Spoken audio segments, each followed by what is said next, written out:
உப்பு கடலோடு மேகம் உற்பத்தியானாலும் உப்பு தண்ணீரை மேகம் ஒருபோதும் சிந்தாது.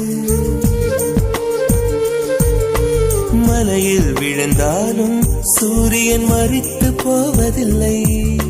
நிலவு கூலியூட்டி தன்னை நீட்டித்துக் கொள்கிறதே. மேகமாய் நானும் மாறேனோ அதன் மேன்மை குணங்கள்